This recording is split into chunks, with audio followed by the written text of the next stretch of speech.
Good morning everybody and welcome to the first Headmaster's video blog of this spring term 2021. It's Friday the 8th of January.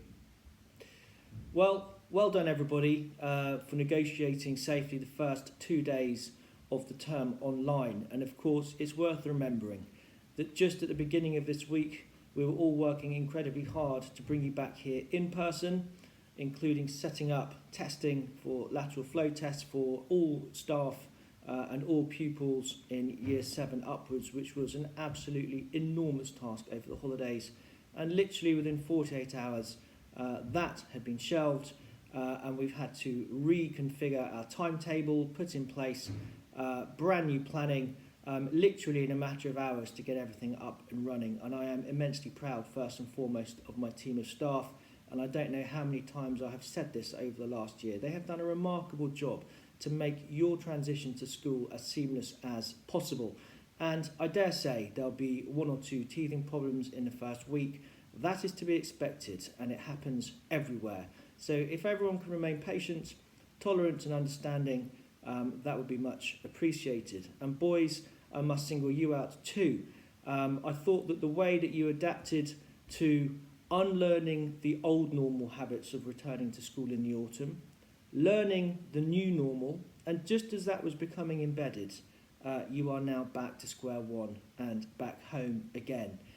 This is going to ask you to draw deep into your well of resilience, but I have every confidence that you can do it because you're Kingswood House boys. And at this school we pride ourselves on being able to tackle the unexpected, to be able to cope with change, and to be able to be adaptable and flexible with enterprise and energy, and that is exactly what I'm asking of you now.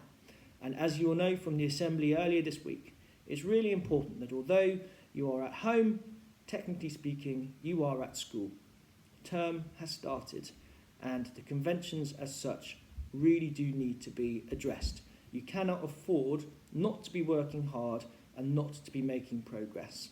And in the next few minutes, I'm going to spend some time outlining those key points again, primarily for the benefit of your parents, I have to say, so that they can really reinforce at home what we would like to see to make this partnership as effective as possible for you.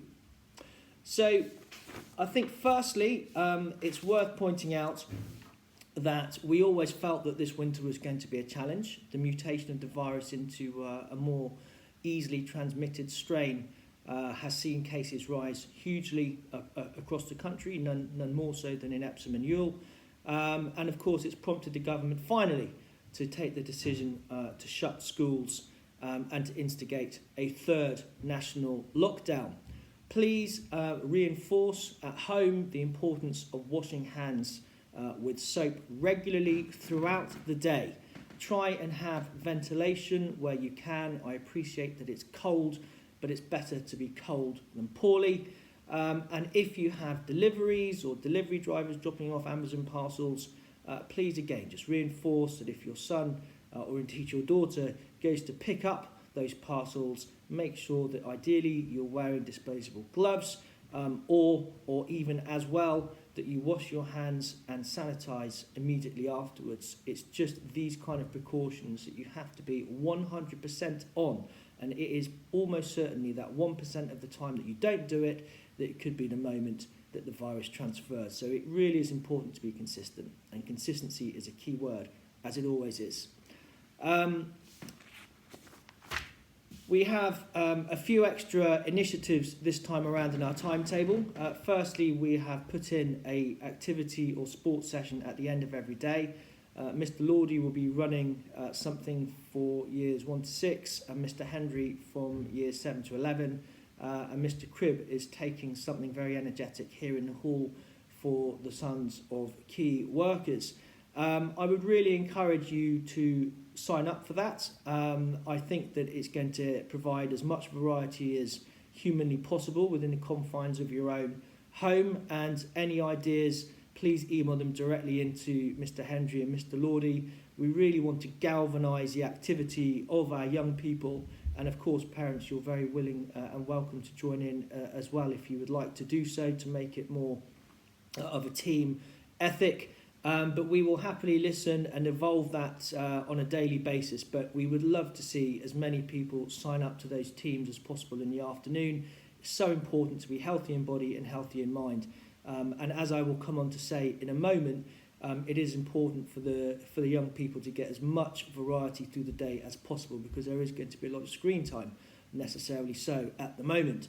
Additionally, we have an extra form time at the end of each day as well as at the start. And this is really an opportunity for communal time. It's a chance for the form teachers to have that personal interaction with their charges.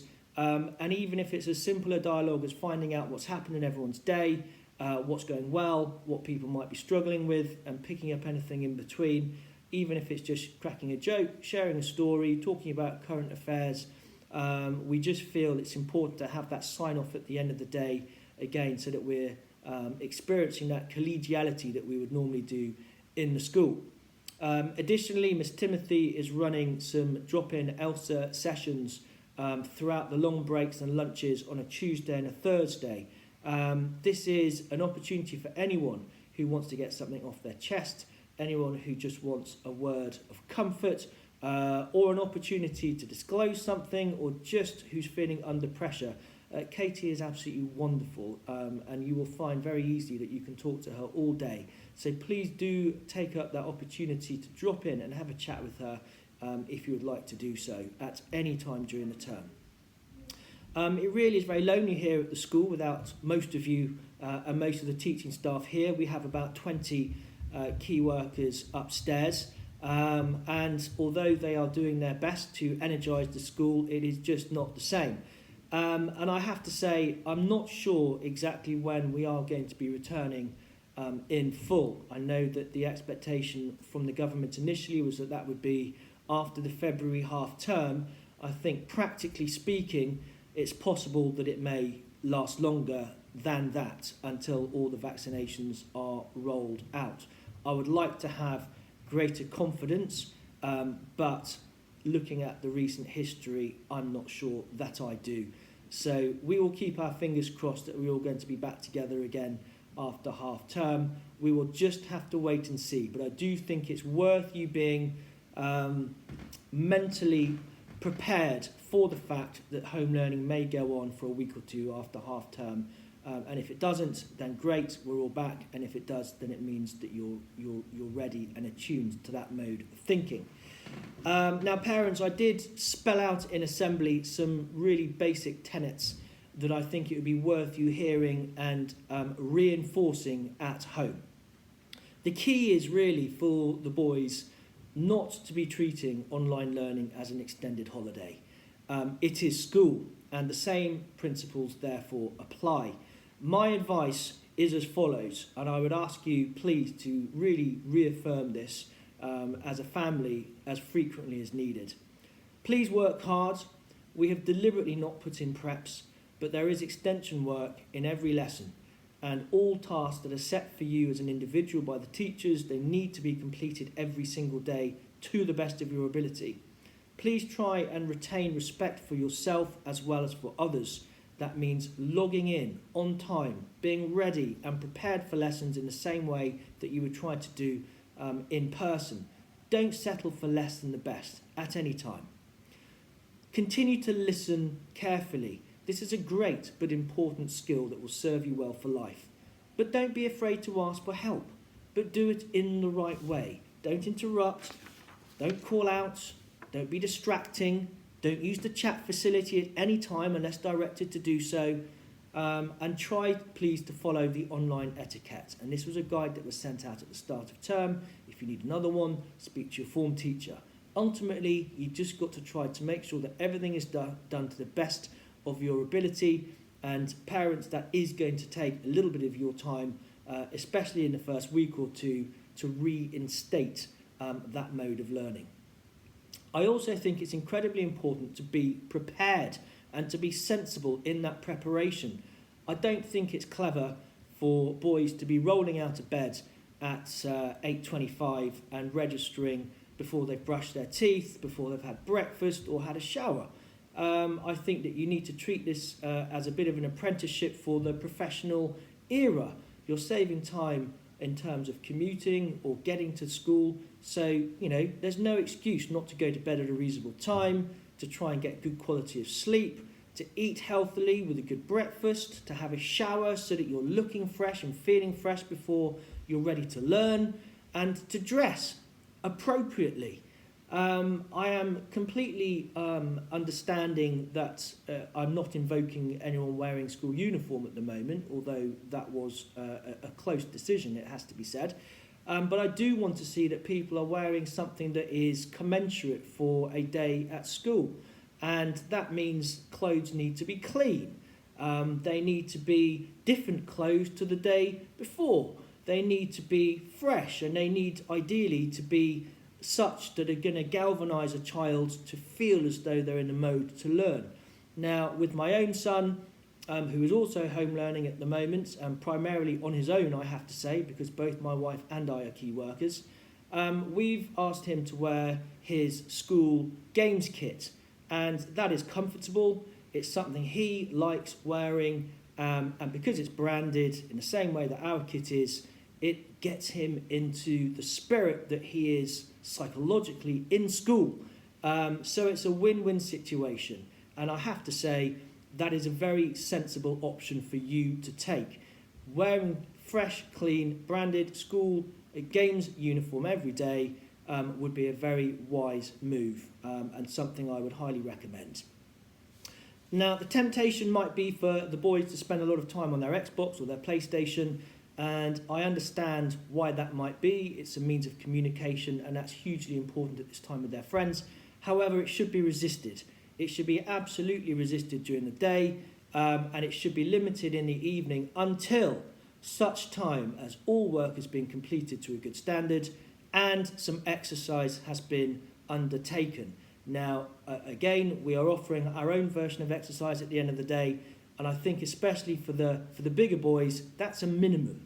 They should be going out for a long walk, going out for a run. If you have a garden, getting out there and letting off some steam, and doing as much as they can to get some fresh air away from the screen. And I think that's something that as a parent you must negotiate early on with your child. And you've got my backing for this, and that of all the teachers and the divisional heads. Please make sure that you reach sort of almost a semi-contractual agreement where you are totally understanding of how and when above and beyond screen time is to be applied. And absolutely, there should be no screen time in terms of phones or iPads or machines for half an hour to an hour before bed, because it's well documented that that spoils sleep. I think at this stage that's about it, because I'm talking for far longer than I intended, as usual. I have asked all of the boys to come up with a New Year's resolution. I think it's a really timely thing to do at this time of year anyway, but it might just cement in their mind some very simple wins, and it gives you a chance as parents to have those discussions, perhaps choose one or two of the things that I've outlined there that might form the basis for their resolution. And I'd love to see some evidence, photographic evidence especially, that we can include in our newsletters on a week-to-week basis with a short description of what that resolution is and how well it is being adhered to. And I think it's just worth pointing out that in the news this week we have seen what happens in the United States when law and order breaks down, when democracy is challenged. And I think we take for granted sometimes the safety and the conventions of school. And that is understandable when one is away from school and at home. And we need to work as a team, pupil, parent and staff, to put in place consistency so that these boys are continuing to learn and hopefully growing in confidence and maturity and taking increasing responsibility for their own learning. I know that's a really tough ask, but we saw it in the summer across all age and all ability ranges, and I'm reaching out and saying that we can do this again. And what we see, the consequences of when democracy is challenged, of when that consistency is imbalanced. It's an extreme example, I grant you, but who would have thought that we would ever see the scenes that we saw in Washington this week? It's simply unbelievable. We cannot let any kind of situation happen in this country where that could possibly happen. And it starts here. It starts at school and it starts at home. So without any further ado, I wish you all a relaxing weekend, and I hope that we can work together and make this term a very happy and successful one.